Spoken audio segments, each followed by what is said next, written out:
Thandel review వస్తుందనుకుంటే, ఏంట్రా వేరే ఏదో రివ్యూ ఏసావు అని విసుక్కోకుండా, ఒక సెకండ్ నేను చెప్పేది ఇటు వినండి.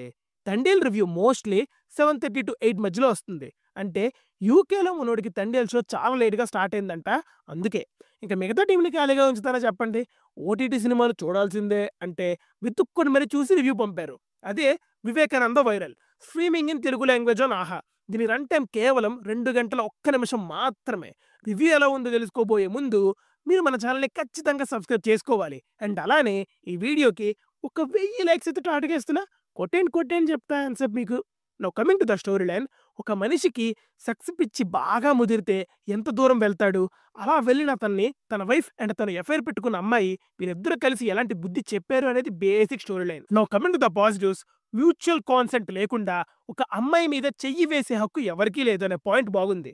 చివరికి హస్బెండ్ అయినా సరే తన వైఫ్ బాడీ మీద హస్బెండ్‌కి ఎటువంటి రైట్స్ ఉండవనే పాయింట్స్‌ని ప్రాపర్‌గా కన్వే చేశారు. అంటే ఇలాంటి సినిమాలు చాలానే వచ్చాయి. కానీ ఎన్ని సినిమాలు వచ్చినా అది డిస్కస్ చేయాల్సిన పాయింటే. అలా అని చెప్పి ఆ పాయింట్ ఉంది కదా అని ఆ సినిమాని నెత్తి మీద పెట్టుకోవాల్సిన అవసరం లేదండి. ఎంగేజ్ చేశారా లేదా అనేది నెక్స్ట్ పాయింట్. ముందు అసలు జెన్యూన్‌గా ఒక మెసేజ్ ఇద్దాం అనుకున్నప్పుడు అప్రిషియేట్ చేయాలి. అలా ట్రామాకి గురవుతున్న వాళ్ళ స్టోరీస్‌ని చాలా న్యాచురల్‌గా చూపించారు. అంటే వాళ్ళ పాయింట్ ఆఫ్ వ్యూ నుండి ఎటువంటి సిట్యుయేషన్స్‌ని ఫేస్ చేయాల్సొస్తుంది, వాళ్ళ డైలీ లైఫ్‌లో ఎలాంటి చేంజెస్ వస్తాయి, అండ్ వాళ్ళ థాట్ ప్రాసెస్ ఎంత డిస్టర్బ్ అయిపోయిద్దని చాలా క్లియర్‌గా చూపించారు. 'షైన్ టామ్ చోకో' గారి పర్ఫార్మెన్స్ ఎక్సలెంట్ ఉంది. బయటేదో పిచ్చోడిలాగా చేస్తాడు గానీ, స్కోప్ ఉన్న క్యారెక్టర్ పడితే మాత్రం తన బెస్ట్ ఇచ్చేస్తాడు. ఇంకా 'గ్రేస్ యాంటనీ' అండ్ 'స్వస్తిక' గారు నేచురల్ పర్ఫార్మెన్స్‌ని ఇచ్చారు. వాళ్ళని చూస్తుంటే వీళ్ళకి నిజంగా ట్రామా ఉందనిపించింది. అంత రియలిస్టిక్‌గా పర్ఫార్మ్ చేశారు. ఇక మిగతా యాక్టర్స్ వాళ్ళకున్న స్కోప్‌లో డీసెంట్‌గా పర్ఫార్మ్ చేశారు. ఇంకా ఇప్పుడు నెగెటివ్ స్టార్ట్ చేస్తే, సినిమా ఫస్ట్ ఫ్రేమ్ నుండి కాన్సెప్ట్‌తోనే స్టార్ట్ చేస్తారు. కానీ ఆ కాన్సెప్ట్‌ని కన్వే చేసే విధానంలో ఒక ఎంగేజింగ్ ఫ్యాక్టర్ ఉండాలి. అంటే కాన్సెప్ట్ ఏదైనా కానీ చూసేవాడికి మొత్తం సినిమా చూడాలి అనే క్యూరియాసిటీ ఫ్యాక్టర్ బిల్డ్ చేయాలి. కానీ ఈ సినిమాని చాలా ఫ్లాట్‌గా ప్రెజెంట్ చేశారు. గంట సినిమా అయ్యే వరకు కూడా అటెన్షన్‌ని హోల్డ్ చేయలేకపోయారు. వివేక్ క్యారెక్టర్ గురించి ఇనీషియల్ నుండి డీటెయిల్స్ ఇస్తూ వచ్చినా కూడా స్ట్రాంగ్ సీన్స్ లేకపోవడం వల్ల ఎంగేజ్ చేయలేదు. సెకండ్ హాఫ్ అంతా ఒక సింగిల్ ఐడియాతో లాగేశారు. ఆ ఐడియా బాగుంది కానీ కంప్లీట్ సెకండ్ హాఫ్ అంతా అదే ఐడియా మీద నడిపించేద్దాం అంటే కష్టమే.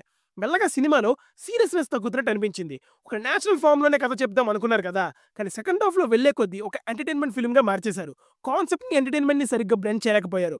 ఫన్ లేకపోయినా పర్లేదు. బట్ తీసుకున్న పాయింట్‌ని చాలా స్ట్రాంగ్‌గా కన్వే చేయాలి. మధ్యలో కామెడీని ఇరికించడం అంత అన్నెసెసరీ అనిపించింది. ఇంకా వివేక్ పాయింట్ ఆఫ్ వ్యూ నుండి అంటే విమెన్ మీద రాంగ్ పర్స్పెక్టివ్ ఉండే మనుషులది. వాళ్ళ మెంటల్ స్టెబిలిటీని చూపిస్తూ డీటెయిల్డ్‌గా వాళ్ళ థాట్ ప్రాసెస్‌ని చూపించాల్సిందే.